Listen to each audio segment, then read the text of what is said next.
क्या है, वो बूंद जो है वो लगातार गिरनी चाहिए, तो एक जलजला बन जाएगा। चारों तरफ क्या देखोगे, पानी पानी। ठीक है जी। ऐसे आप किसी भी क्षेत्र में करते हैं, आप पढ़ाई के अंदर करते हो और लगातार कोई बच्चा 15 दिन तक नियमित रूप से अध्ययन से जुड़ जाता है, बार बार प्रयास करता है, अभ्यास करता है, तो उसकी स्थिति डेफिनेट जीरो वाली नहीं होती है।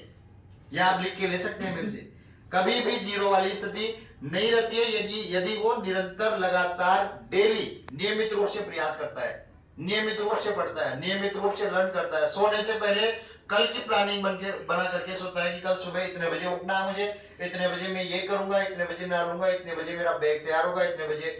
बड़ी ऐसी शर्मिंदगी सी महसूस होती है। कई बार कोई बच्चा ये कहता है कि सर वो तो मैं भूल गया, कॉपी तो घर पे रह गई। अब आप सोच सकते हैं कि ऐसे व्यक्ति की क्या प्लानिंग हो रही होगी और वो कितने बड़े सपने को लेके चल रहा होगा। कोई व्यक्ति जब ही सक्सेस हो सकता है जब वो उतनी बेहतर प्लानिंग करेगा, और बेहतर प्लानिंग कब होगी, जब वो अपने जीवन के अंदर शांति से सोचेगा कि वास्तव में मुझे बनना क्या है। यदि आपके पास में टारगेट है, यदि आपने एक विजन देखा है, आज से 10 साल बाद, 5 साल बाद मुझे क्या करना है, अगर ऐसा आपकी देखने की क्षमता है, अगर ऐसा आप अपने दिमाग को तैयार कर सकते हैं कि मुझे 5 साल बाद में ये कर लेंगे, तो आज की प्लानिंग आपकी बेहतर हो सकती है। जिसको ये पता नहीं है सुबह क्या करना है और वो सपने देख रहा है मुंगेरी लाल के कि मैं तो ये कर लूंगा जीवन में, जबकि प्लानिंग उसके पास में कल की नहीं है। जो जितना ज्यादा बड़ा सोचता है, लंबे समय बाद का सोचता है, वो उतनी ही बड़े सक्सेस को प्राप्त करता है। और एग्जांपल मैं आपको बता दूं कि किसी व्यक्ति को जैसे मान लो कि 500 रुपए कमाने हैं, उसकी प्लानिंग क्या होगी, सुबह 8 बजे उठना है, बागरोड सीसी रोड के ऊपर चौकी लगती है, वहां जाना है। कोई भी व्यक्ति मुझे 500 रुपए में ले जाएगा, काम करूंगा, शाम को 500 रुपए आ जाएंगे। बताओ पॉसिबल है कि नहीं है? पॉसिबल है। किसी व्यक्ति को 10 से 15,000 रुपए, 20,000 रुपए चाहिए, वो क्या करेगा, किसी ना किसी एक ऐसे स्थान पे जाएगा जहां पे 1 महीना काम करेगा और 1 महीने बाद में उसको 10,000, 15,000, 20,000, 40,000, 50,000 रुपए डेफिनेट मिल जाएंगे 1 महीना होते ही, उसकी योग्यता के अनुरूप। उसकी प्लानिंग है, उसकी 10,000 की प्लानिंग है, 20 की प्लानिंग है, 40 की प्लानिंग है, मिलेंगे कि नहीं मिलेंगे? डेफिनेट मिलेंगे। किसी को 2 लाख की प्लानिंग है, 5 लाख की प्लानिंग है, 10 लाख की प्लानिंग है, वो साल भर का कॉन्ट्रैक्ट करेगा, जैसे आईआईटी करते हैं, है ना, इंजीनियर वगैरह होते हैं, इनका साल भर का पैकेज होता है कि आपको 5 लाख रुपए मिलेंगे, 10 लाख रुपए मिलेंगे, 15 लाख रुपए मिलेंगे। सही है, 1 साल की प्लानिंग हो गई, है ना। अब जैसे मान लो इससे ज्यादा चाहिए तो प्लानिंग क्या करनी पड़ेगी, विजन।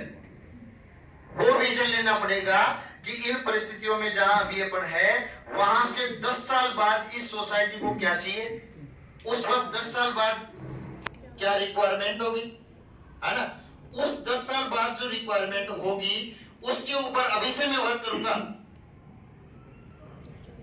उतना बड़ा विजन लेके चलेगा, 10 साल बाद क्या हो सकता है, तब वो अपनी स्थितियों को अभी से तैयार करेगा। तो आप सोचो उस आदमी की कितनी अरबों खरबों में टर्निंग ग्रोथ की बात करेगा वो। समझ रहे हो बात? आज से 15 साल पहले यदि किसी को गैस का खाना बनाना था तो एक सिलेंडर और चूल्हा हुआ करता था। अब 15 साल पहले एक ग्रुप था अडानी में, उसने सोचा कि आने वाले 15 साल बाद में तो बहुमंजिला इमारतें हो जाएगी, 15-15, 20-20 मंजिल की इमारतें हो जाएगी, वहां सिलेंडर कैसे लेके जाएगा आदमी। उसने 15 साल 20 साल पहले सोचा कि अपन ऐसा करेंगे, पूरी बिल्डिंग में एक पाइपलाइन बिछा देंगे और नीचे बड़ा सिलेंडर रखेंगे और जो जितनी गैस यूज में लेगा उतना उसका मीटर आ जाएगा, बिल डिपॉजिट कराएगा। कितने साल पहले सोचा? 15 साल पहले। आज जितने भी बहुमंजिला इमारतें हैं वहां पे ये सिस्टम है कि नीचे बेसमेंट में बहुत बड़ा टैंक पड़ा है गैस का, हर घर के अंदर कनेक्शन जा रहा है, मीटर लगा हुआ है, पानी के नल की तरह जितनी काम में लेता है उतना भी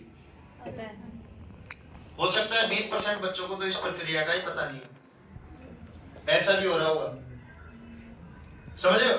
तो क्या आज एक साल में थोड़ी कर दिया उसने, उसका क्या था, विजन था बहुत बड़ा, जो इतने साल बाद भी सोच सकता था।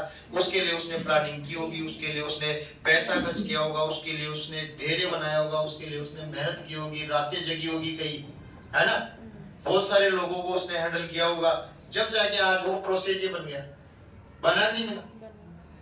अब इतनी बड़ी बात जो होती है उसके लिए आपने ये सोचा कि इतनी बड़ी बात के लिए सबसे ज्यादा मेन क्या होता है,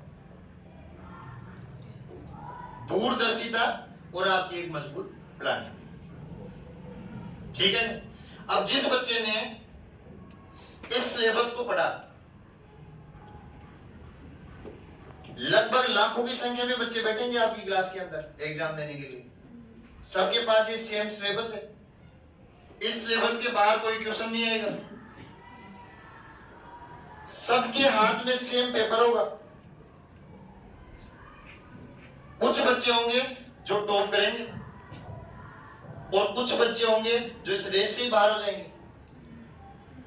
टाइम और पीरियड भी उतना ही है, सिलेबस भी उतना ही है और पेपर के पर्सन भी सेम आएंगे, है ना, लेकिन फिर भी ऐसा होगा कि नहीं होगा?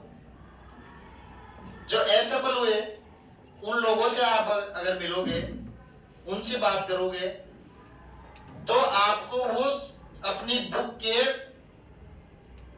टोटल चैप्टर कितने हैं वो भी बताने में असफल हो जाएंगे, वो भी नहीं बता पाएंगे क्योंकि उनको पता ही नहीं अपनी किताब के अंदर कितने पार्ट हैं। और जो टॉप करेगा ना, उस बच्चे से यदि आप बात करोगे ना, तो कोई क्वेश्चन आपके मुंह से निकलेगा और उधर पेज नंबर भी निकल जाएंगे, इतने पेज पे ये लिखा हुआ है। तो आप कल्पना कर सकते हो कि वो तो हो गया, जन्मजात हो गया कि उसने तो साहब जन्म से ही विद्वान पैदा हुआ था, है ना, उसकी तो बुद्धि तेज है, सब चीजें उसको तो ऐसे ही याद हो जाती है। कईयों को ये भ्रम भी होता है,